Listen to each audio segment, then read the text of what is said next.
So I don't often make videos that are just me reading something, though if you like this and you think I should do it more, please let me know. But I figured this is my YouTube channel and I can do whatever the hell I want with it, so I decided I'd like to record myself reading Chapter 18 from Douglas Adams's Life, the Universe, and Everything, because it may just be my favorite passage from any piece of literature ever written.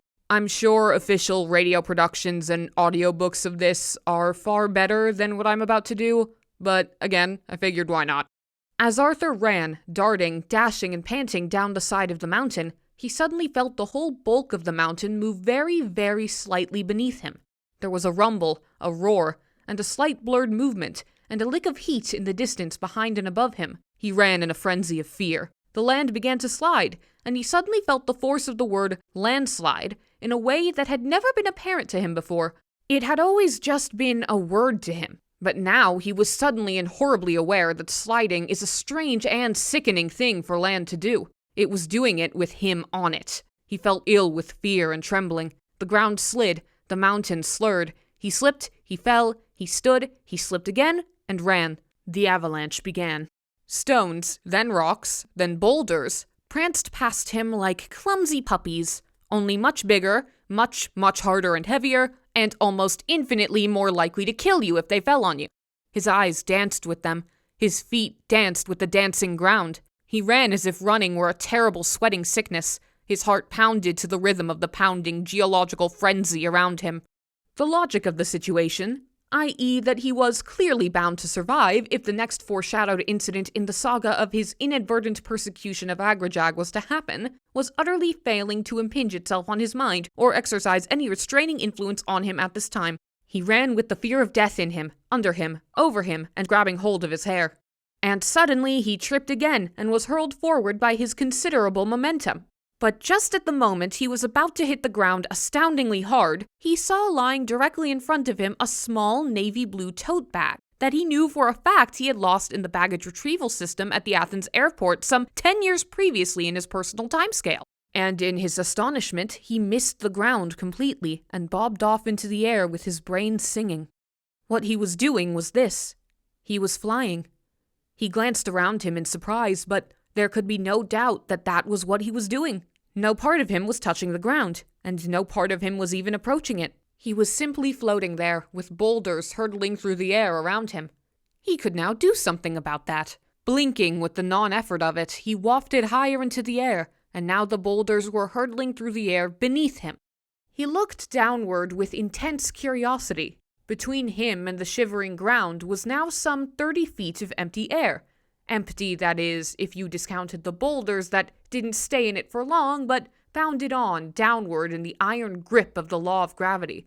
The same law that seemed, all of a sudden, to have given Arthur a sabbatical. It occurred to him almost instantly, with the instinctive correctness that self-preservation instills in the mind, that he mustn't try to think about it. That if he did, the law of gravity would suddenly glance sharply in his direction and demand to know what the hell he thought he was doing up there, and all would suddenly be lost. So he thought about tulips. It was difficult, but he did. He thought about the pleasing, firm roundness of the bottom of tulips. He thought about the interesting variety of colors they came in, and wondered what proportion of the total number of tulips that grew, or had grown, on the earth would be found within a radius of 1 mile from a windmill.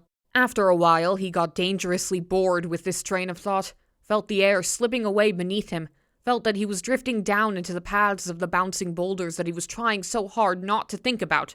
So he thought about the Athens airport for a bit, and that kept him usefully annoyed for about 5 minutes, at the end of which he was startled to discover that he was now floating about 600 feet above the ground.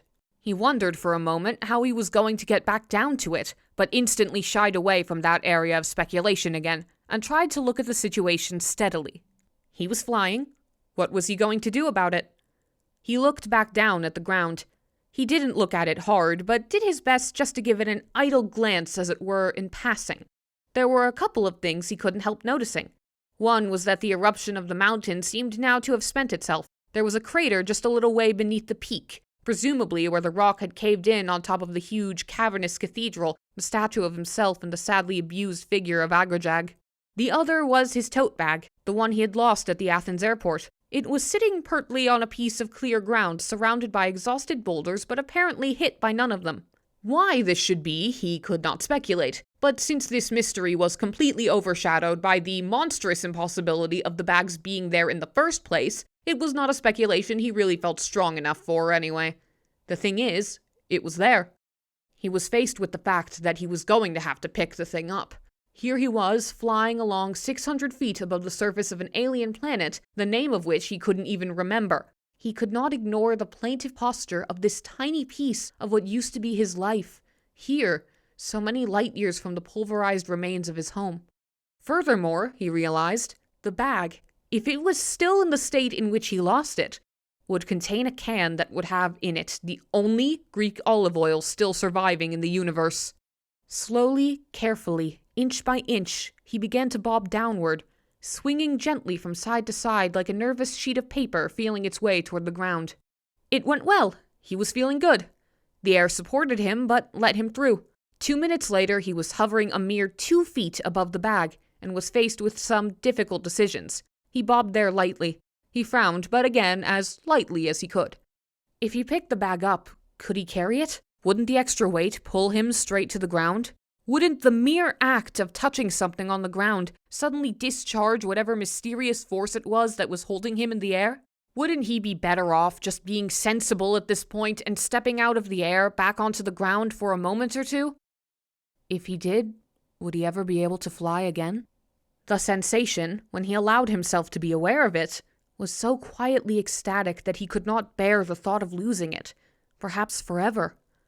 With this worry in mind, he bobbed upward a little again, just to try the feel of it, the surprising and effortless movement of it. He bobbed. He floated. He tried a little swoop. The swoop was terrific! With his arms spread out in front of him, his hair and dressing gown streaming out behind him, he dived down out of the sky, bellied along a body of air about 2 feet from the ground, and swung back up again, catching himself at the top of the swing and holding. Just holding. He stayed there. It was wonderful. And that, he realized, was the way to pick up the bag. He would swoop down and catch hold of it just at the point of the upswing. He would carry it on up with him. He might wobble a bit, but he was certain that he could hold it. He tried 1 or 2 more practice swoops, and they got better and better. The air on his face, the bounce and woof of his body, all combined to make him feel an intoxication of the spirit that he hadn't felt since, well, as far as he could work out, since he was born. He drifted away on the breeze and surveyed the countryside, which was, he discovered, pretty nasty. It had a wasted, ravaged look. He decided not to look at it anymore. He would just pick up the bag and then... He didn't know what he was going to do after he had picked up the bag. He decided he would just pick up the bag and see where things went from there. He judged himself against the wind, pushed up against it, and turned around. He didn't realize it, but his body was Willemying at this point. He ducked down under the airstream, dipped, and dived. The air threw itself past him. He thrilled through it. The ground wobbled uncertainly, straightened its ideas out, and rose smoothly up to meet him, offering the bag, its cracked plastic handles up toward him. Halfway down, there was a sudden dangerous moment where he could no longer believe he was doing this, and therefore very nearly wasn't. But he recovered himself in time, skimmed over the ground, slipped an arm smoothly through the handles of the bag, and began to climb back up. Couldn't make it, and all of a sudden collapsed, bruised, scratched, and shaking on the stony ground.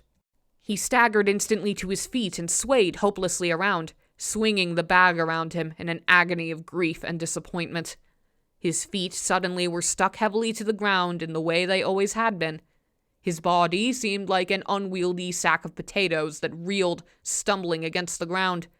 His mind had all the lightness of a bag of lead. He sagged and swayed and ached with giddiness. He tried hopelessly to run, but his legs were suddenly too weak. He tripped and flopped forward. At that moment, he remembered that in the bag he was now carrying was not only a can of Greek olive oil, but a duty-free allowance of Retsina, and in the pleasurable shock of that realization, he failed to notice for at least 10 seconds that he was now flying again. He whooped and cried with relief and pleasure, and sheer physical delight. He swooped, he wheeled, he skidded and whirled through the air. Cheekily, he sat on an updraft and went through the contents of the tote bag. He felt the way he imagined an angel must feel doing its celebrated dance on the head of a pin while being counted by philosophers. He laughed with pleasure at the discovery that the bag did, in fact, contain the olive oil and the retina, as well as a pair of cracked sunglasses, some sand-filled swimming trunks, some creased postcards of Santorini, a large and unsightly towel, some interesting stones, and various scraps of paper with the addresses of people he was relieved to think he would never meet again, even if the reason why was a sad one. He dropped the stones, put on the sunglasses, and let the pieces of paper whip away in the wind.